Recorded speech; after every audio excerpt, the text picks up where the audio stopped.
Greetings, the War Owl greets you. The Scout is a very special weapon with very special properties. Like the Deagle, it's another cheap but highly effective weapon if you're good enough and you've practiced enough with it.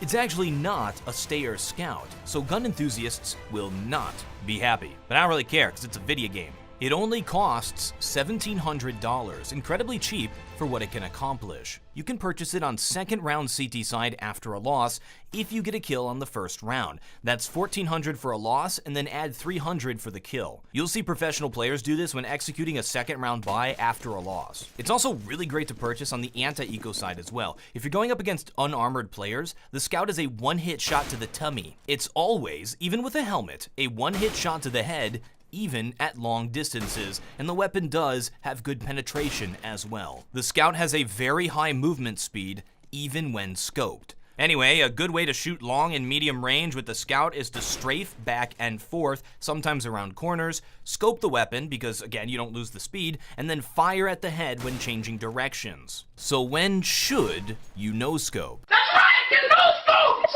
Get no-scoped! I went back to the shooting range for this one, so as not to bore you, here are my findings right off the bat. It makes sense to no-scope instead of quick-scope at very close distances, such as the terrorist on the right, but it makes sense to scope on the one on the left, where I only hit about 50% of the shots. When scouting, keep mindful of the enemy's damage. If you know your teammates did half damage to a player, it makes sense to go for a one-hit body shot. This is where game sense comes in, or what I like to call using your brain. The brain knows. Well, that's a Scout. Pretty awesome, right? But wait, War Owl doesn't clickbait. You clicked on this video for a reason. There's one more property we didn't cover: the majestic nature of jump scouting. The Scout is accurate at the apex of a jump.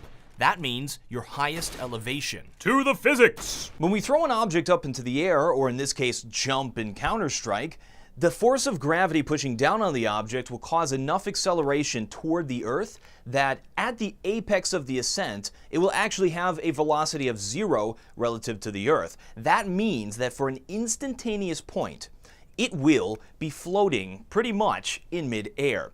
The same thing happens in Counter-Strike. So when you jump in Counter-Strike and you reach the apex of the ascent, that is the moment where you have no movement. But wait, you handsome devil, video games have their own laws of physics. There's a visual indicator that shows the accuracy of the Scout, how blurry the scope is. From this, we can see there are 2 times our shot becomes inaccurate: when jumping and when landing. The reason the Scout is accurate in mid-air is because the inaccuracy caused by jumping fades away very quickly. This also means that your shot is going to be accurate during the entire fall. So it isn't really jump scouting, is it? It's more fall scouting. So don't shoot on the way up, shoot on the way back down. Shooting at the apex just makes it easier since you aren't moving as much at the time. Normally, you should just jump straight into the air. If you strafe while jump scouting, you won't be accurate, unless you counter-strafe in mid-air.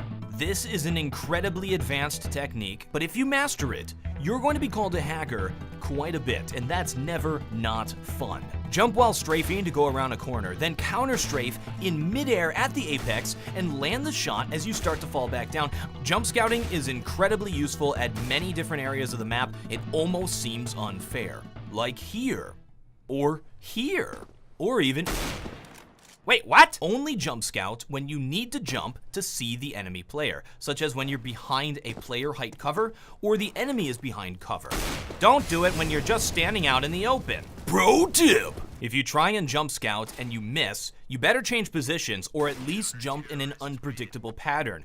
I see this mistake quite a bit in my own games. Players will jump scout, miss, then attempt to jump scout again at the same area. I know the frequency in the back of my mind of the jumping, so it's actually really easy for me to just pop them in the head if they go for their second hop. Pro tip over! Like any shooting technique in Counter-Strike, jump scouting takes timing, coordination, practice, and the brains to determine when to use it. Try using a local server and practice shooting at a stationary point. Do it over and over again until you can do it consistently. So now you know the stuff. That's half the battle. Practice, practice, practice. It's the only way to get good. I'm the War Owl and I still have no closer.